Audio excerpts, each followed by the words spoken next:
Assalamualaikum warahmatullahi wabarakatuh. Selamat pagi, siang, sore, dan malam. Perkenalkan, nama saya Ginta Rizky Ramadan dengan NPM 22060555233. Kali ini saya akan membahas kembali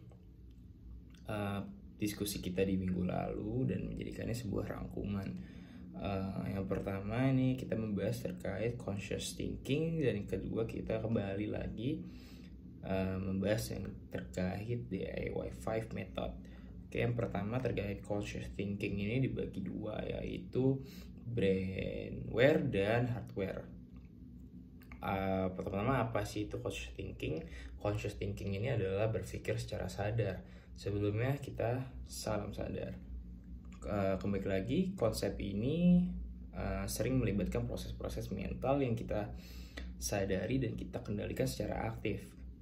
Dalam konteks yang disebutkan ada dua aspek yang tadi sudah saya sebutkan, yaitu brainware.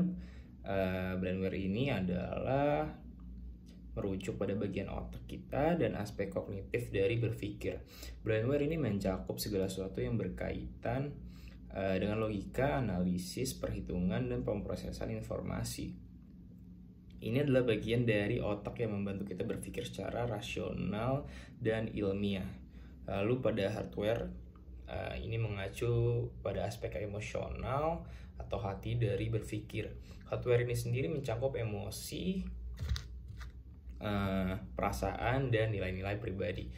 Aspek ini seringkali memengaruhi bagaimana kita membuat keputusan, mengambil tindakan berdasarkan apa yang kita rasakan atau percayai. Lalu ketika kedua aspek itu kita gabungkan menjadi sebuah satu jalan keluar, yang artinya itu mereka bekerja sama untuk mencapai solusi pada sebuah masalah. Dalam pendekatan ini, logika dan emosi itu tidak saling bertentangan, tetapi saling melengkapi satu sama lain dengan menggabungkan pemikiran rasional dengan intuisi dan perasaan. Kita dapat menemukan solusi yang tidak hanya efektif, tetapi juga selaras dengan nilai-nilai dan emosi kita. Pada pendekatan ini juga sering digunakan dalam pengambilan keputusan, pemecahan masalah, dan inovasi. Dengan memanfaatkan kombinasi dari brainware dan hardware, kita dapat mencapai hasil yang lebih baik dalam berbagai konteks, baik itu di tempat kerja, dalam hubungan personal, maupun dalam kehidupan sehari-hari. Lalu pada pembahasan yang kedua itu adalah DIY5 method. Kita balik lagi terkait DIY5 method ini adalah sebuah metode yang digunakan untuk memecahkan masalah.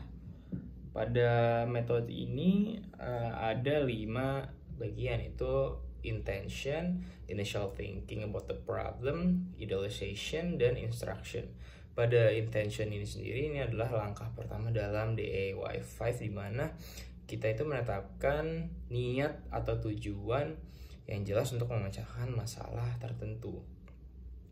Lalu yang kedua ini adalah initial thinking about the problem.